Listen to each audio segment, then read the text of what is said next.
Bersyukurlah.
Shout to the Lord. My Jesus, my Savior. My Jesus, my Savior. Lord, there is none like you. All of my days, I want to praise the wonders of your mighty love. My comfort. My comfort, my shelter, tower of refuge and strength. Let every breath, all that I am, never cease to worship you. Shout to the Lord. Shout to the Lord, all the earth, let us sing. Power and majesty, praise to the King.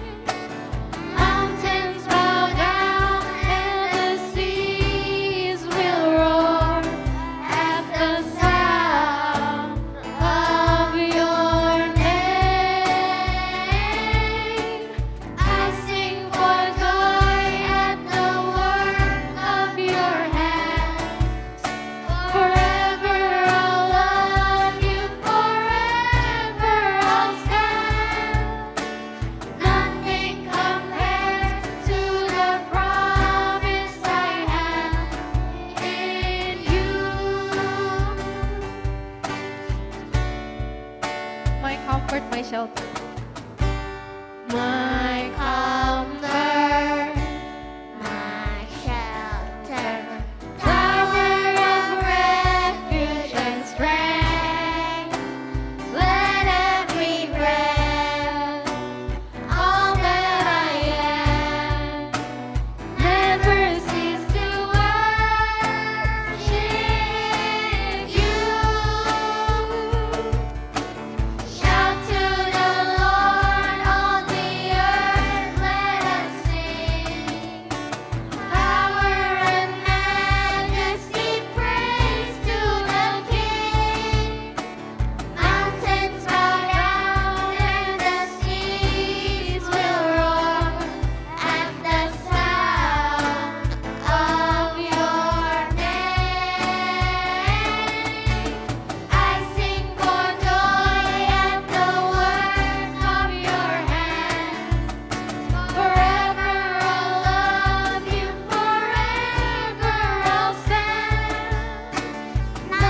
Selamat pagi anak-anak. Sebelum kita mendengarkan firman Tuhan, mari kita bersama-sama, kita bersatu hati di dalam doa. Mari kita berdoa. Bapa di surga, kami bersyukur karena pada hari Sabat-Mu yang kudus ini, Engkau masih memberikan kami waktu dan kesempatan untuk bersama-sama berkumpul, untuk menyembah-Mu dalam pujian, di dalam kami mendengarkan firman Tuhan. Terima kasih Bapa untuk kasih anugerah yang telah Engkau berikan kepada kami selama 1 minggu ini, sehingga kami Engkau izinkan untuk dapat beribadah pada saat ini, walaupun kami beribadah melalui online Bapa, tapi ini semua adalah rencana-Mu, dan biarlah rencana-Mu ini senantiasa menjadikan kami anak-anak-Mu yang penuh di dalam iman atas firman Tuhan. Dan sebentar lagi Bapa, kami akan mendengarkan firman-Mu. Biarlah firman-Mu senantiasa menguatkan kami untuk melewati masa-masa pandemi ini, sehingga kami dapat lagi berkumpul bersama-sama dengan saudara-saudara kami yang seiman di bait-Mu yang kudus. Dan tolong usir dari kami roh-roh jahat yang akan mengganggu kami, untuk kami bisa fokus kepada firman Tuhan, sehingga firman-Mu ini dapat kami terima dan juga bisa bertumbuh dan menghasilkan buah yang berkenan kepada-Mu.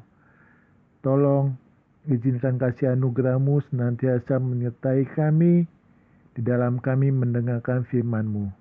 Kami mau serahkan waktu dan tempat ini di dalam nama Yesus Kristus, Tuhan dan Juru Selamat kami yang hidup. Amin. Hari ini kita akan mendengarkan firman Tuhan mengenai Zedekia, raja terakhir Yehuda Selatan. Kita baca ayatnya 2 Tawarik 36 ayat 11 sampai 21. Kita baca bersama-sama. 1, 2, 3. Zedekia berumur 21 tahun pada waktu ia menjadi raja, dan 11 tahun lamanya ia memerintah di Yerusalem. Ia melakukan apa yang jahat di mata Tuhan Allahnya dan tidak merendahkan diri di hadapan Nabi Yeremia yang datang membawa pesan Tuhan. Lagi pula ia memberontak terhadap Raja Nebukadnezar yang telah menyuruhnya bersumpah demi Allah. Ia menegarkan tengkuknya dan mengeraskan hatinya dan tidak berbalik kepada Tuhan Allah Israel. Juga semua pemimpin di antara para imam dan rakyat berkali-kali berubah setia dengan mengikuti segala kekejian bangsa-bangsa lain. Rumah yang dikuduskan Tuhan di Yerusalem itu dinajiskan mereka.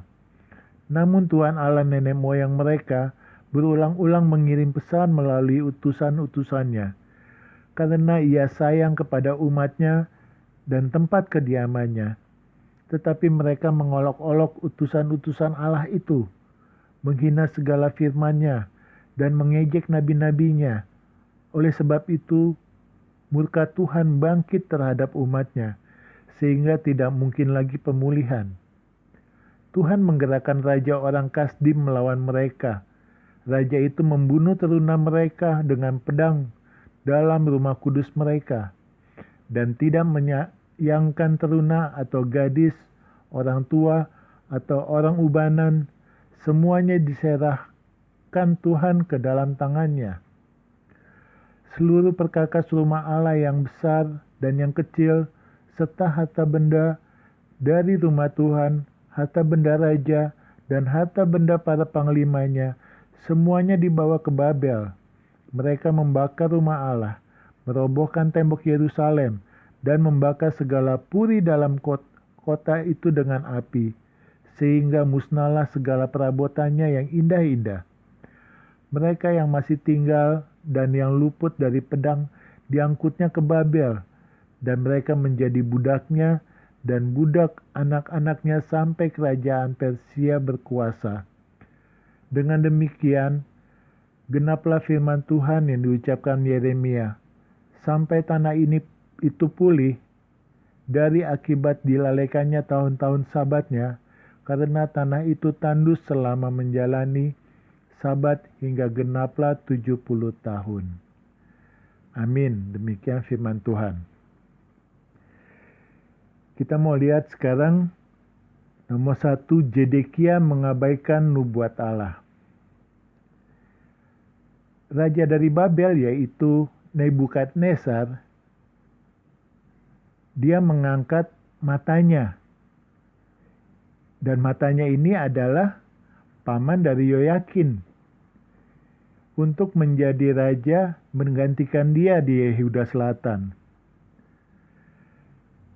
Dan menukar namanya dari matanya menjadi Zedekia. Jadi tadi namanya matanya sekarang berubah menjadi Zedekia. Apa arti nama mereka ini? Atau apa arti kata dari matanya? Matanya adalah berarti hadiah Tuhan. Dan Zedekia artinya Tuhan adalah benar. Dan pada saat itu Zedekia menjadi raja terakhir di Yehuda Selatan. Jadi Zedekia ini menjadi raja yang ke-20. Dan melalui Nabi Yeremia, Allah telah beberapa kali berfirman bahwa umat Israel harus menyerah kepada Raja Babel, baru mereka bisa hidup. Dan di tahun ke-9 di pemerintahannya Zedekia, Raja Babel ini mengadakan penyerangan. Jadi Nebukadnezar ini mengadakan penyerangan ke Yerusalem. Dan pada saat itu Zedekia malahan mengirim orang ke Yeremia. Supaya apa? Supaya Yeremia berdoa kepada Allah. Kenapa? Karena negara Yehuda Selatan ini sedang mengalami krisis. Tetapi apa yang dilakukan Nabi Yeremia? Dia hanya kasih pesan bahwa mereka harus menyerah kepada Babel. Bangsa Israel tidak boleh melawan pasukan Babel. Kenapa? Karena Allah telah berfirman kepada Yeremia bahwa Raja Babel dan pasukannya akan berperang melawan Yerusalem. Dan Raja Babel ini dengan pasukannya, mereka akan memusnahkan segalanya yang ada di dalam Yerusalem ini. Dan sementara itu, para nabi-nabi palsu pun menyatakan nubuat palsu. Nubuat yang berlawanan dengan apa yang dinyatakan oleh Yeremia. Jadi pada saat itu pun, di zaman itu banyak sekali nabi-nabi palsu. Sehingga mereka ini bisa membuat sesat kan. Mereka menyesatkan. Dan mereka menghasut para pemimpin-pemimpin di zaman itu. Dan bukan hanya pemimpin, mereka juga menyesatkan dan menghasut rakyat. Jadi, karena nabi-nabi palsu ini, akhirnya apa? Akhirnya, Zedekia mengabaikan firman Allah. Dan tentunya mereka juga berontak kan terhadap Babel. Jadi, bahkan mereka bersekutu dengan pasukan Mesir. Jadi bukannya menyerah, tapi malah melawan pasukan Babel ini. Nah, yang kedua kita mau lihat Zedekia dan para pemukanya mengabaikan Nabi Allah. Jadi, tepat sebelum Yerusalem dihancurkan, Allah telah berfirman secara langsung kepada Yeremia bahwa kalau bangsa dan kerajaan ini tidak mau takluk kepada Nebukadnezar, yang adalah Raja Babel yang tadi mengangkat Zedekia ini, maka bangsa itu pun akan akan dihukum dengan pedang, dengan kelaparan, bahkan dengan penyakit sampar. Jadi keadaan ini adalah benar-benar sangat krisis kalau mereka tidak mau takluk kepada Nebukadnezar. Tetapi Zedekia dan para pemuka pada saat itu, mereka sama sekali nggak percaya. Mereka nggak percaya tuh bahwa nanti akan kelaparan, akan ada penyakit. Jadi firman Tuhan yang disampaikan lewat Nabi Yeremia itu tidak mereka yakini. Mereka nggak percaya. Dan bahkan begitu kepala di rumah Tuhan mendengar nubuat Yeremia ini, apa yang dilakukan oleh kepala rumah Tuhan tersebut? Ia malah memukul Yeremia, menangkap dan juga memasungnya. Jadi kepala rumah Tuhan itu memasung Nabi Yeremia di pintu gerbang Benyamin yang letaknya ada di atas rumah Tuhan. Dan pada akhirnya mereka juga menjadi tergoda oleh nubuat-nubuat nabi palsu. Dan ini ibaratnya mereka sedang membohongi diri mereka sendiri. Dan hal ini juga yang membuat mereka hancur. Jadi sampai Yerusalem ini belum ditaklukkan, Yeremia selalu menyerukan kekerasan dan kehancuran yang akan menimpa rakyat sesuai dengan apa yang telah dinubuatkan melalui apa yang dia terima dari Allah. Jadi Yeremia udah bernubuat ini bahwa nanti akan ada kekerasan dan kehancuran. Tetapi rakyat pada saat itu hatinya sangat degil. Dan mereka lebih percaya perkataan nabi-nabi palsu. Mereka nggak mau dengar itu apa yang Nabi Yeremia katakan. Bahkan Yeremia dia menjadi dituduh. Dan Yeremia ditahan. Sehingga mereka membawa Nabi Yeremia ke ruang tempat cadangan air pada saat itu. Yang berada di bawah tanah di rumah panitera Yonatan. Jadi Nabi Yeremia dipenjara di bawah tanah. Dari antara pemuka yaitu Sefaca, Gedalia, Yukal, dan Pasyur. 4 para pemuka ini mereka bahkan hendak membunuh Yeremia. Dengan cara apa? Dengan cara memasukkan Yeremia ke dalam perigi. Akan tetapi di zaman itu ada seseorang yang bernama Ebed Melek. Ebed Melek ini adalah seorang Ethiopia. Jadi Ebed Melek ini memohon kepada Raja Zedekia. Untuk apa? untuk mengeluarkan Yeremia dari perigi tersebut. Jadi pada saat itu Yeremia udah hampir mati, tapi dia terselamatkan oleh Ebed-Melek yang adalah orang Ethiopia. Dan ketika kita melihat di zaman Raja Zedekia, bait suci Yerusalem dirusakkan dan Yehuda Selatan hancur. Nebukadnezar, Raja Babel menyerang Yehuda Selatan pada tanggal 10 bulan 10 di tahun ke-9 dia memerintah. Dan Nebukadnezar mengepung Yerusalem itu selama 2 tahun 6 bulan. Dan pada saat itu Yerusalem yang telah dikepung oleh pasukannya Nebukadnezar, mereka pasti menderita kelaparan kan?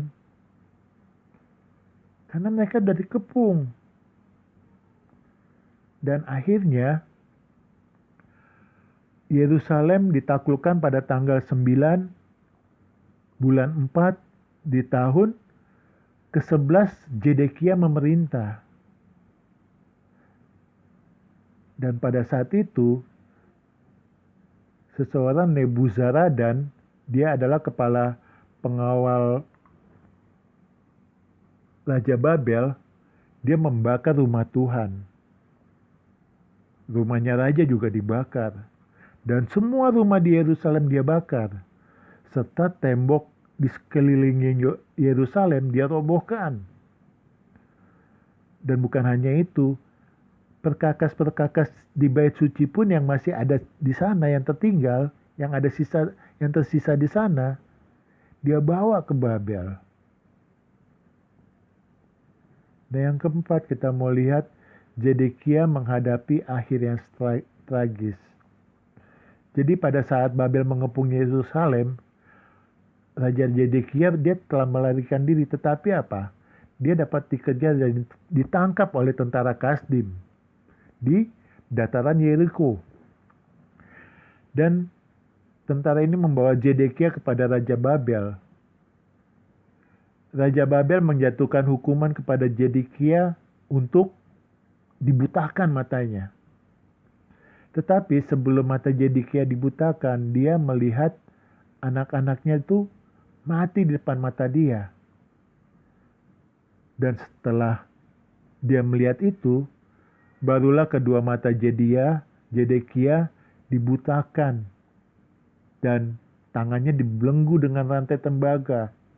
Dan Zedekia pun dibawa ke Babel. Jadi Zedekia menolak nasihat Nabi Yeremia dan tidak taat pada firman Tuhan. Maka dari itu kita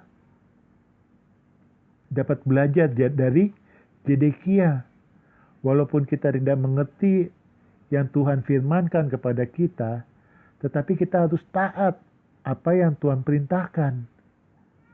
Zedekia dia menjadi raja terakhir di Yehuda Selatan.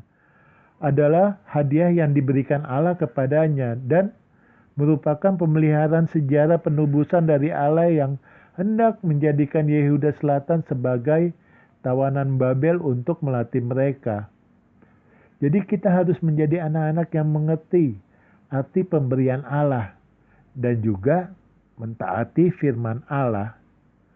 Amin. Mari kita berdoa. Bapa, terima kasih untuk firman-Mu ini. Biarlah firman-Mu ini dapat kami mengerti dan kami pegang Bapa, sehingga kami bisa melewati masa-masa sulit di zaman ini Bapa. Biarlah Engkau menjadikan kami anak-anak-Mu kuat dan bisa taat kepada firman Tuhan. Sehingga apa yang kami dengar dan kami mengerti pada saat ini pun dapat kami lakukan dalam kehidupan kami sehari-hari. Terima kasih Bapa untuk firman-Mu ini. Dan kami juga berdoa hanya di dalam nama Yesus Kristus yang telah mengajarkan kami doa Bapa kami. Bapa kami yang di surga, dikuduskanlah nama-Mu, datanglah kerajaan-Mu, jadilah kehendak-Mu di bumi seperti di surga. Berikanlah kami pada hari ini makanan kami yang secukupnya, dan ampunilah kami akan kesalahan kami, seperti kami juga mengampuni orang yang bersalah kepada kami. Dan janganlah membawa kami ke dalam pencobaan, tetapi lepaskanlah kami daripada yang jahat. Karena Engkau yang punya kerajaan, dan kuasa, dan kemuliaan sampai selama-lamanya. Amin.